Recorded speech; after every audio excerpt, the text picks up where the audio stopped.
Shalom, this is GMS Holland Sit Downs coming back with the lesson. First off and foremost, I would like to give all praises, glory, and the highest honor to Yahweh, Ba'asham, Yahweh Shai, Ba'asham Rakah Kadash.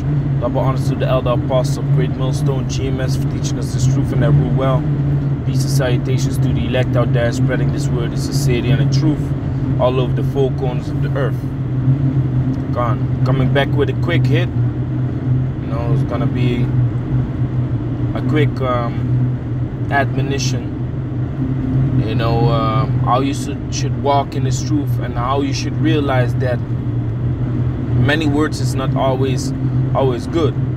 You know, when you walk in this truth, oftentimes your mind isn't quite settled yet, and then you might have a man that has been longer in the truth telling you something, or trying to teach you something, not even rebuke, but just trying to teach you something, how you should deal with certain situations, but you don't want to hear, you don't want to listen, and you have all your words set up how that this man is not right, and that it's not like that, and no, that doesn't happen to me. You know, you have all these backfiring words, but instead of doing that, you should listen more and talk less.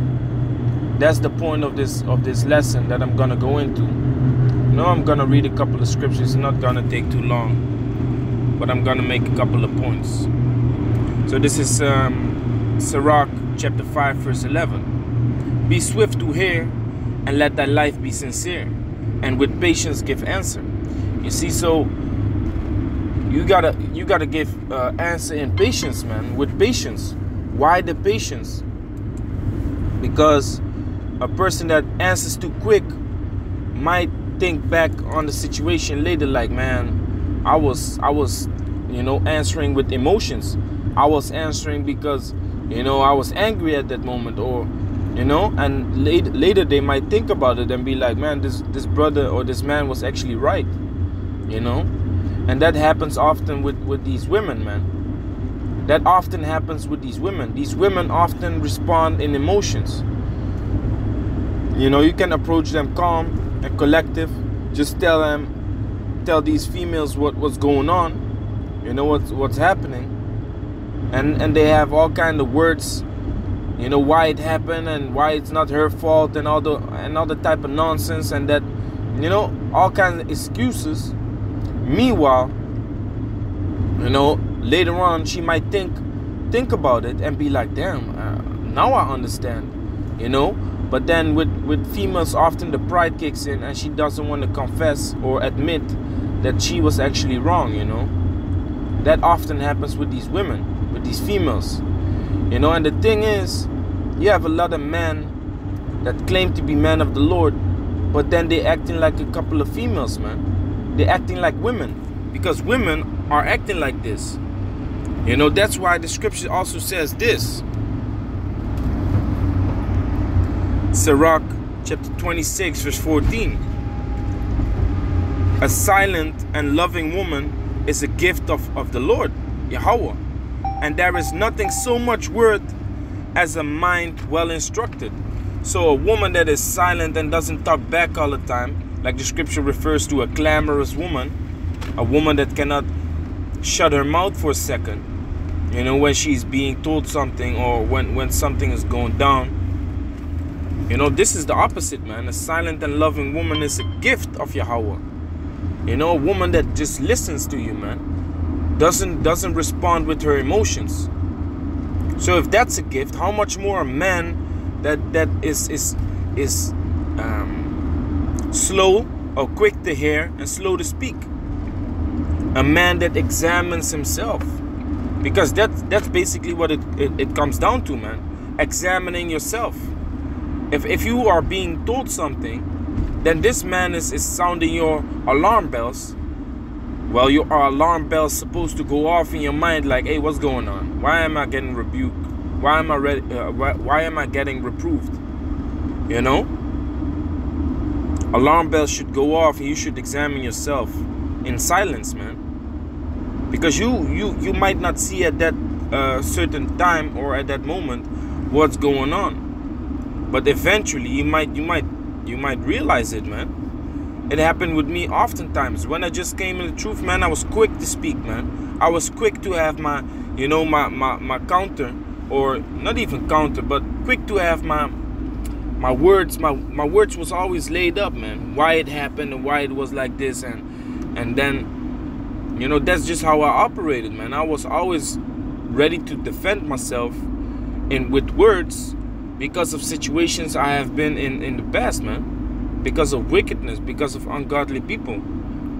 I trained myself to always be able to defend myself with words, and even when I was wrong, I was still able to let the person think that I was right, you know.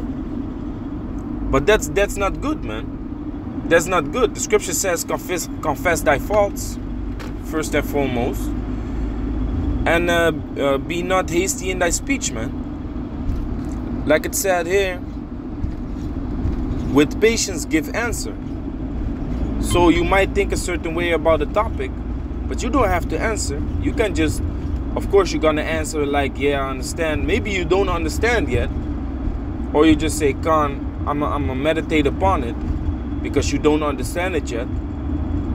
But then you go meditate upon it, and then maybe 1 week or 2 weeks, you come back to the brother or to the person that told you this thing, and you sit down with him, and you just tell him, yeah, now you understand what's going on. Or maybe you still don't get it, and you ask him for explanation. You see, so that's the way how things should go down, because you have to understand the degree of this thing alone, man. This is Proverbs chapter 29 verse 20. Seest thou a man that is hasty in his words? There is more hope of a fool than of him. You see, and a fool is a person that doesn't believe, man. So an unbelieving person has more hope than a person that is hasty in his speech. Why? The tongue is a small member, but it's dangerous, man. Because with your tongue, destruction can fall upon you, man. So a person that is hasty in his speech, he's gonna slip, man. He's gonna slip with his tongue. He's gonna say some bullshit because he's not down with what is being told him. He's gonna flatter his mouth, you know, on some things that he shouldn't be talking about, man. You have people that just come into the camp and they start reproving and rebuking the camp because they think they know it better. You know, people like that are hasty with their tongue, man. Are hasty with their words, instead of, you know, just laying back and basically not tell another person what to do in their house. You know, you cannot come to your mother-in-law. You know, you have a woman, you come to the house of your mother-in-law, you come tell her like, listen, you need to change the setup of the living room. The couch is supposed to be there. You know, you should hang up your TV. Why is it on the casket? You should hang it up. You know, and the casket is dusty. You can't do that, man. Man, you're gonna get, hey, if it's an Antillean woman, she's gonna smack the shit out of you, man, for doing that. That's some disrespectful shit. You know? Of course you might see things, and it's good to examine and to, you know, observe. But it's not always wise to open your mouth and to be hasty. To be hasty with words, man. Because maybe if you just waited, you might see the Most High is just working, man. The Most High is just doing his work. And maybe certain people need to be sifted out. And then you might understand, like, oh, so this is the reason that this and this happened. You know? It's very important, man. Not be hasty in your words. And even as a leader, man. Even as a leader, even as a man that has been in this truth for a longer period of time, a person might do something, but know that he's going off with it. He's already busy with it, you know. So then you observe him, how many times he does it, and if he realize it himself, and you just observe him, man, check it out. And then If you notice it doesn't change, boom, then you tell him. You know, so being wise with your words and when to use them is very important. Yahushua spoke about it. Matthew chapter 12 verse 36. And this is why I say this is a very serious matter, man. Because you might bring destruction upon yourself, man, with your hasty tongue. This is Matthew chapter 12 verse 36.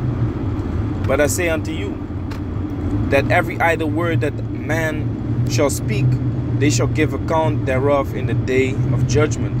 You see, so a person that is hasty with saying things, you know, instead of just thinking it, you might think something about a certain person. Then you should keep it for yourself.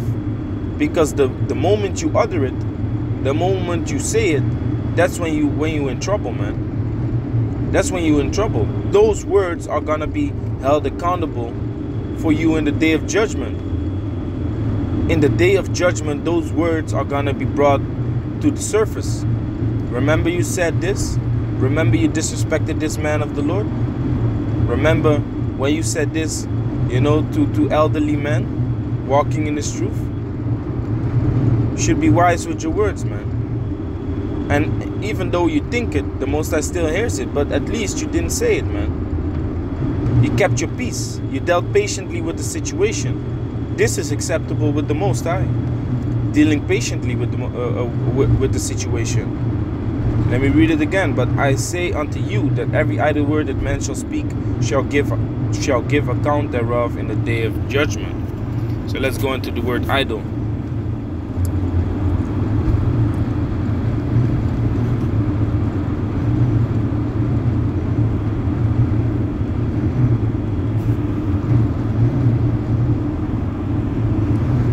Idle,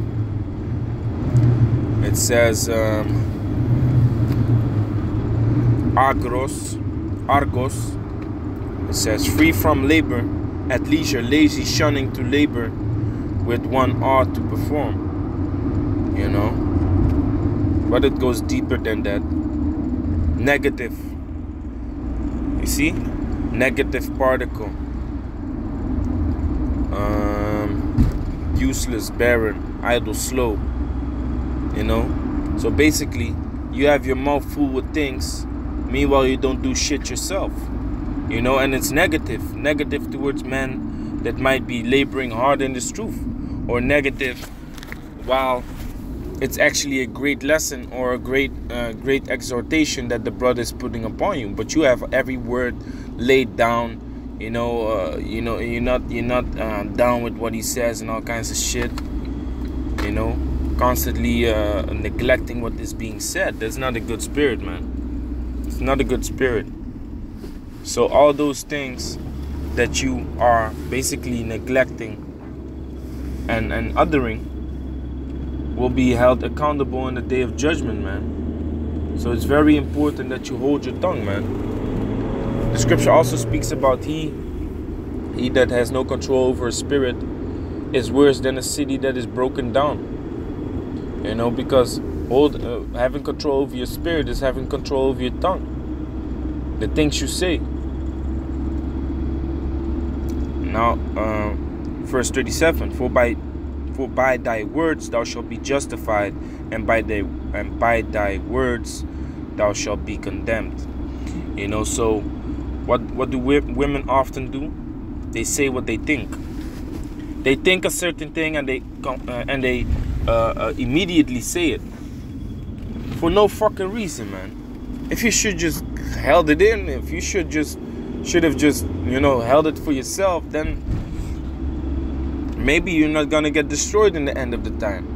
But that's why a lot of these proud females, they're gonna be destroyed, man, for their idle words. For their idle fucking words, man. You know, and I want to say Salakia too for my speech because, you know, I'm having this toothache. So sometimes words might come out fucked up. Salakia for that. But yeah, that's basically the point, man. That's basically the point. A man that is hasty in his speech is not gonna make it, man. There's more hope in a fool than in him. So yeah, man, with that, I'm gonna say, call Elohim, Yahweh, Basham, Yahushai, Basham, Rakakodash, Brakatham.